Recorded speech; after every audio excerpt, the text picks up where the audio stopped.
और साथियों, ये एक्सरे करके आपको लूटने की योजना बना रहे हैं।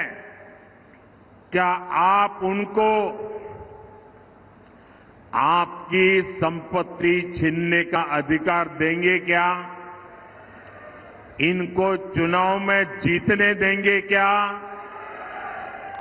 इतना ही नहीं, ये इससे भी संतुष्ट नहीं है। वो जीते जी तो छोड़िए, ये स्वर्गवास के बाद भी, मृत्यु के बाद भी आपकी जो बची हुई संपत्ति है, जो स्वाभाविक रूप से आपके बेटे बेटी को मिलनी चाहिए, वो भी आप नहीं दे पाओगे। आपने कितनी ही मेहनत करके बच्चों के लिए इकट्ठा किया होगा। कांग्रेस वाले कहते हैं कि उनकी सरकार आएगी तो वो भी डब्बे में से गुल कर दिया जाए। ऑफिशियली कहते हैं आपकी कमाई का आधे से ज्यादा कांग्रेस अगर सरकार में आती है तो ये सरकार छीन लेंगी। और इसलिए कांग्रेस आप पर इनहेरिटेंस टैक्स, आपकी विरासत पर टैक्स लगाना चाहती है। भाइयों और बहनों, इनहेरिटेंस टैक्स से जुड़े जो तथ्य अब निकलकर सामने आ रहे हैं, वो देश की आंखें खोलने वाले हैं। जरा ध्यान से सुना जाए, आप भी ध्यान से सुनिए और मेरे देश के दिग्गज पत्रकार भी जरा सुन ले, मीडिया वाले भी सुन ले, और उनकी जो इकोसिस्टम है ना, जो हर दिन मोदी के बाल की खाल उतारने में लगी हुई है, वो भी जरा सुन ले कान खोल करके। देश के साथ कैसा कैसा पाप हुआ है। मैं आज देश के सामने पहली बार एक दिलचस्प तथ्य आपके सामने रखना चाहता हूं। जब देश की एक प्रधानमंत्री बहन इंदिरा जी नहीं रही तो उनकी जो मिल्कत थी, उनकी जो प्रॉपर्टी थी, वो उनकी संतानों को मिलनी थी। लेकिन पहले ऐसा कानून था कि वो उनको मिलने से पहले एक हिस्सा सरकार ले लेती थी। कांग्रेस ने पहले ऐसा कानून बनाया था।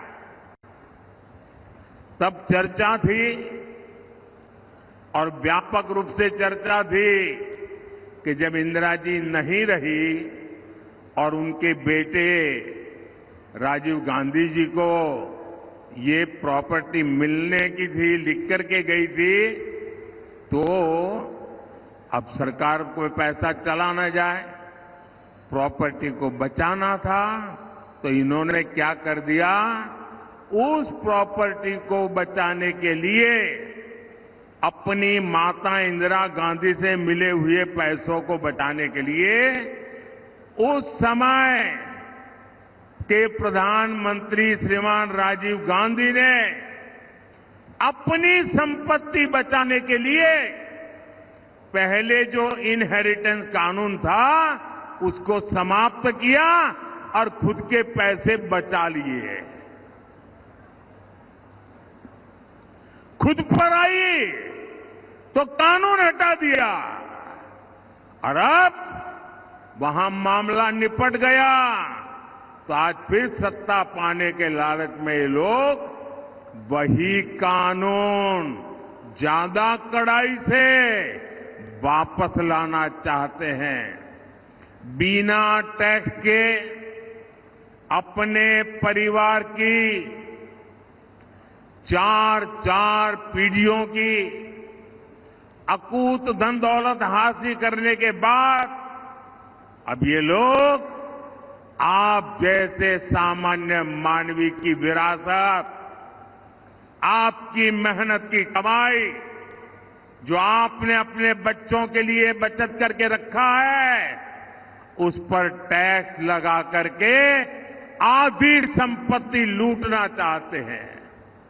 और इसलिए ही तो देश कह रहा है, कांग्रेस की लूट जिंदगी के साथ भी और जिंदगी के बाद भी। साथियों, आपके और कांग्रेस के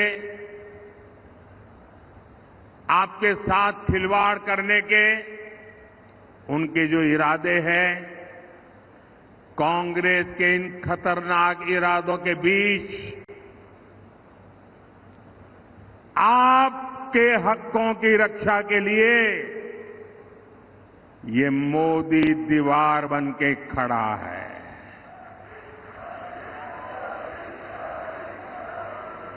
ये गाली गलौज इसलिए हो रहा है क्योंकि मोदी 56 इंच का सीना तान करके खड़ा हो गया है।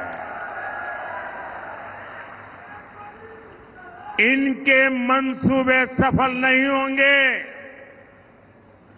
इनके मंसूबे सफल नहीं होंगे, ये मोदी की गारंटी है। लेकिन इसमें आपकी भी बड़ी भूमिका है।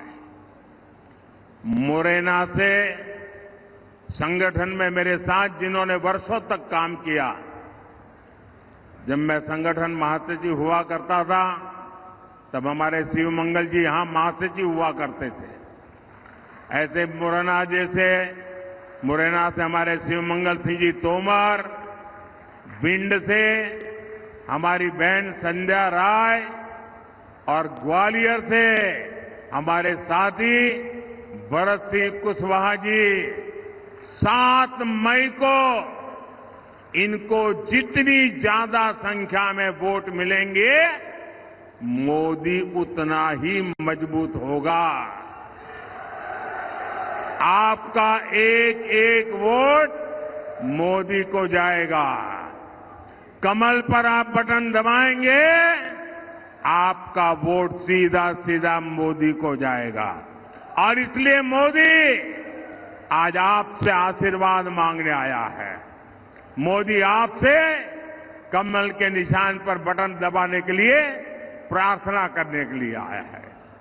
तो घर जाएंगे, मतदान करवाएंगे, हमारे साथियों को जिताएंगे, पोलिंग बूथ जीतेंगे, पक्का करेंगे। अच्छा, मेरा एक काम करोगे? मेरा आपसे अनुरोध है कि आप घर घर जाकर के ये भी कहना कि मोदी जी आए थे और मोदी जी ने आपको प्रणाम कहा